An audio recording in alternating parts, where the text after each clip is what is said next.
രാഹുൽ ഗാന്ധിയെയാണ് അദ്ദേഹം ഉദ്ദേശിച്ചിട്ടുള്ളത്. പരിഹാസം ചൊരിയുന്ന വാക്കുകളായിരുന്നു ഇന്ന് പാർലമെന്റിൽ രാഹുൽ ഗാന്ധിക്കെതിരെയും അതുപോലെ തന്നെ കേജ്രിവാളിനെതിരെയും ഉന്നയിച്ചത് പ്രധാനമന്ത്രി. അല്ല ശ്രീ മഞ്ജുഷ്, ഫോട്ടോഷൂട്ടിൽ താല്പര്യമെന്ന് പ്രധാനമന്ത്രി പറയുമ്പോൾ സ്വമേധയാ കണ്ണാടി നോക്കിയാണോ എന്ന് പറയുന്നത് എന്ന് നമ്മൾ ചിന്തിക്കണം. കാരണം വയനാട്ടിലടക്കം സെറ്റിട്ട് ഫോട്ടോഷൂട്ട് നടത്തിയത് ആരാണ് എന്ന് നമുക്കറിയാമല്ലോ. സെറ്റിട്ട സെന്റിമെന്റ്സ് നടത്തുന്ന പ്രധാനമന്ത്രിയെ ഈ രാജ്യത്തല്ല ഈ ലോകത്ത് ഇതിനു മുമ്പ് ചരിത്രത്തിൽ നമ്മൾ കണ്ടിട്ടുണ്ടോ? അതിക്രൂരന്മാരായ ഹിറ്റ്ലറെ പോലെയുള്ള ഭരണാധിപന്മാരെ കണ്ട രാജ്യത്ത് എവിടെയെങ്കിലും പോയി സ്വന്തം ജനതയുടെ അടുത്ത് സെറ്റിട്ട് 10-15 ഫോട്ടോക്കാരെ പിടിച്ചു നിർത്തി അതിന്റെ മുമ്പിൽ സെന്റിമെന്റ്സ് അഭിനയിക്കുന്ന പ്രധാനമന്ത്രിയെ ഈ രാജ്യമല്ല ഈ ലോകം കണ്ടിട്ടില്ല. അതുകൊണ്ട് അത് അദ്ദേഹത്തിന് തന്നെ നേരെ ബൂമറാങ്ങായി തിരിച്ചെടുക്കുകയുള്ളൂ. പിന്നെ ഇപ്പൊ ഉല്ലാസ് ബാബു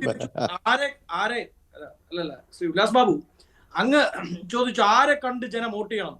സാർ, നിങ്ങൾ ഈ തവണ 400-ലധികം നേരത്തെ ഓഫർ ഇട്ട് പോകുന്ന കേജ്രിവാൾ എന്ന് പറയുന്നത് പോലെ ഈ സവോള കച്ചവടക്കാരും ഉള്ളി കച്ചവടക്കാരും ഒക്കെ തെരുവോരത്ത് നിന്ന് ഇതാ 300 എന്ന് വിളിക്കുന്നത് പോലെ 400 എന്ന് വിളിച്ചു നടന്നിട്ട് നിങ്ങൾക്ക് എത്രയാണ് കിട്ടിയത്?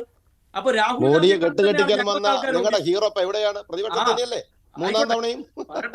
പറയട്ടെ എന്തിയാ 400 അത് മാത്രമല്ല വസന്ത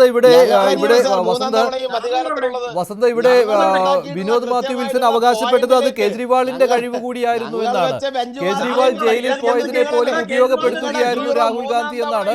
ആ രാഹുൽ ഗാന്ധി ചതിച്ചു എന്നാണ് ഇപ്പോൾ വിനോദ് ആം ആദ്മി പാർട്ടി ആരോപിക്കുന്നത്. പറയട്ടെ ശ്രീ മഞ്ജുഷ്, ഇന്ത്യ മുന്നണി ആം ആദ്മി പാർട്ടി എങ്ങനെയാണ് പൊട്ടയാകുന്നത്? 8 മാസം മുൻപ് അങ്ങനെ ആയിരുന്നില്ലല്ലോ. സത്യവാനായിട്ടുള്ള കേജ്രിവാളിന് വേണ്ടി ആത്മാർത്ഥമായി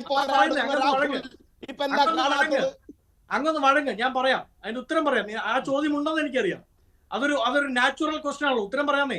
ഇന്ത്യ മുന്നണി രൂപം കൊണ്ട സമയത്ത് തന്നെ അതിന്റെ നേതൃത്വം വളരെ കൃത്യമായി ഇതൊരു ലോക്സഭാ തെരഞ്ഞെടുപ്പുമായി ബന്ധപ്പെട്ട സെറ്റിൽമെന്റ് ആണ് എന്ന് പറഞ്ഞിട്ടുണ്ട്. ഇനി മഞ്ജുഷ് ചോദിച്ചല്ലോ എന്താണ് ആ 100-ലധികം സീറ്റുകളിലേക്ക് കോൺഗ്രസിനെ എത്തിച്ചത് കേജ്രിവാളിന്റെ കൂടി കഴിവല്ലേ? പൊളിറ്റിക്കലി ഐഡിയോളജിക്കലി അദ്ദേഹം പങ്കുവഹിച്ചിട്ടുണ്ട്. പക്ഷേ അദ്ദേഹം പ്രചരണത്തിനിറങ്ങിയ 2 സംസ്ഥാനങ്ങൾ, ഒന്ന് ഡൽഹി, 7 സീറ്റും ഇന്ത്യ സഖ്യത്തിന് നേടാൻ സാധിച്ചില്ല. അപ്പൊ കേജ്രിവാളിന്റെ കോൺട്രിബ്യൂഷൻ അവിടെ ഉണ്ടോ? 2 അദ്ദേഹം പ്രചരണത്തിന് ഇറങ്ങിയത് പഞ്ചാബിലായിരുന്നു. പഞ്ചാബിൽ എന്തായിരുന്നു ഇന്ത്യ മുന്നണിയുടെ സ്റ്റാൻഡ് അല്ലെങ്കിൽ നില? അപ്പോ കേജ്രിവാളിന്റെ കോൺട്രിബ്യൂഷൻ അതിലുണ്ടെങ്കിൽ, കഴിഞ്ഞ ലോക്സഭാ തെരഞ്ഞെടുപ്പിന്റെ മുന്നോട്ട് വരലിൽ ഉണ്ടെങ്കിൽ, കോൺഗ്രസിനടക്കം സീറ്റ് വർദ്ധിച്ചതിൽ ഉണ്ടെങ്കിൽ, അത് അദ്ദേഹത്തിന്റെ തന്നെ സ്വന്തം തട്ടകത്തിൽ ഒരു സീറ്റെങ്കിലും ജയിക്കാൻ സാധിക്കണ്ടേ? ഇനി ആം ആദ്മി പാർട്ടിയും കോൺഗ്രസും വലിയ ചക്കരയും അടയുമാണ് എന്ന് നിങ്ങൾ പറയുമ്പോൾ ഈ മഹാപരാധത്തെ, NDA ഗവൺമെന്റ്, മോദി ഗവൺമെന്റ് എന്ന് പറയുന്ന ഈ മഹാശാപത്തെ ഈ രാജ്യത്തിന്റെ തലയ്ക്ക് വെച്ച് കെട്ടിക്കൊടുത്തത് ആരാണ്? ശ്രീ മഞ്ജുഷ് അങ്ങ് അത്ര സീനിയറായ ഒരു മാധ്യമ പ്രവർത്തകനാ. അങ്ങ് മറന്നുപോയി കാണില്ല. 10 വർഷം മുമ്പ് 2014 ഒന്നാമത് മോദി അധികാരത്തിലേക്ക് വന്നത് ആരുടെ തോളിൽ ചവിട്ടിയാ? മറന്നുപോയോ? ഡൽഹിയിലെ രാംലീല മൈതാനിയിൽ ആ